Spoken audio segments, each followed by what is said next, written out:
सो आ गए, चलो अच्छा है। देखिए सीनियर लोगों से ये कहते सुना होगा कि हमारे जो बाल है वो धूप में सफ़ेद हुए।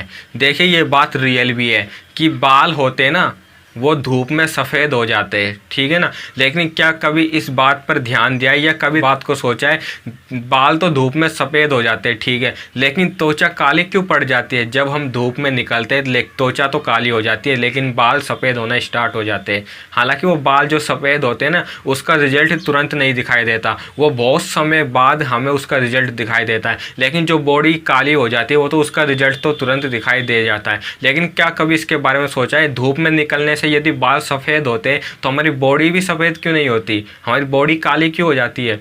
इसके बारे में मैं बताता हूँ। देखिए पहले बात करते हैं आखिर धूप में निकलने से बॉडी काली क्यों हो जाती है। देखिए हमारी बॉडी में होता है मेलानिन। मेलानिन एक ऐसा पिगमेंट होता है जो सूरज से जो हानिकारक किरणें आती है, यूवी किरणें आती है, पराबैंगनी किरणें आती है, उनसे हमारी बॉडी की रक्षा करती है। देखिए जब कोई सूरज की किरण, हानिकारक किरण हमारे त्वचा पर पड़ती है तो त्वचा में मेलानिन उपस्थित होता है। वो मेलानिन धूप की वजह से वो ख़त्म होता जाता है और मेलानिन हमारी बॉडी को जनरेट करती रहती है। मतलब जितना मेलानिन यदि नष्ट होता है तो हमारी बॉडी नया मेलानिन बनाना स्टार्ट कर देती है। उसी मेलानिन की वजह से जो धूप की जो हानिकारक किरणें होती है ना वो हमारी त्वचा में कोई बीमारी पैदा नहीं कर सकती। यानी कि मेलानिन खुद नष्ट हो जाता है लेकिन हमारी बॉडी में कोई भी नुकसान नहीं होने देता। देखिए जब सूरज की किरणों से वो मेलानिन नष्ट होता है तो हमारी बॉडी नई नई मेलानिन को बनाती है और इसी प्रोसेस में यानी कि मेलानिन और सूरज की किरणों में जो टक्कर होती है उसी टक्कर की जैसे हमारी जो त्वचा होती है वो सनबर्न हो जाती है, मतलब कि त्वचा थोड़ी काली पड़ जाती है। इसी के कारण हमारी धूप में निकलने से हमारी त्वचा काली हो जाती है।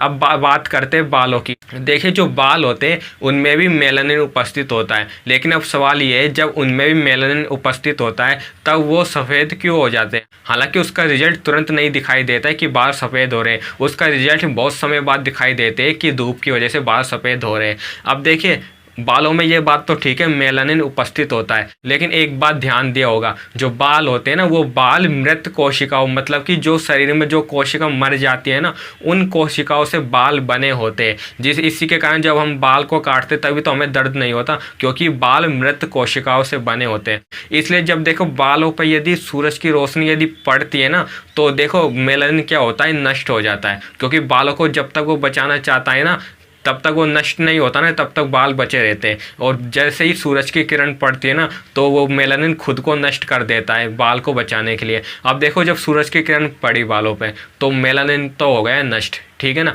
अब ये सवाल आ रहा होगा कि क्या बॉडी की तरह बाल भी दोबारा कोई मेलानिन नहीं बना सकता?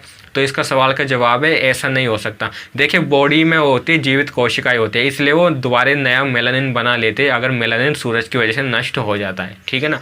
लेकिन बाल होते हैं मृत कोशिकाओं से बने होते हैं, मतलब जो कोशिका मर जाती है उनसे वो बाल बने होते हैं। इसलिए मरी हुई कोशिकाएं दोबारा से मेलानिन नहीं बना पाती। इसलिए सूरज की वजह से यदि बाल में एक बार मेलानिन यदि ख़त्म हो जाता है, नष्ट हो जाता है, तो वो मेलानिन दोबारा नहीं बनता है। और एक बात और बता दूँ, जितना मेलानिन हमारे शरीर में कम रहेगा उतने ही वो शरीर का रंग गोरा होगा, ठीक है ना। और मेलानिन ज़्यादा होने पर शरीर का रंग काला होगा। अब देखो बालों में मेलानिन ख़त्म हो जाता है सूरज की वजह से और वो मेलानिन नया नहीं बनता, मतलब कि मेलानिन की मात्रा कम होने की वजह से बाल धीरे धीरे समय के साथ साथ सफ़ेद होना स्टार्ट हो जाते हैं। तो बस यही रीज़न था कि धूप में बाल तो सफ़ेद हो जाते हैं लेकिन बॉडी काली क्यों हो जाती है। सो मिलते हैं नेक्स्ट वीडियो में कुछ इसी प्रकार की वीडियो के साथ। टिल देन गुड बाय, जय हिंद।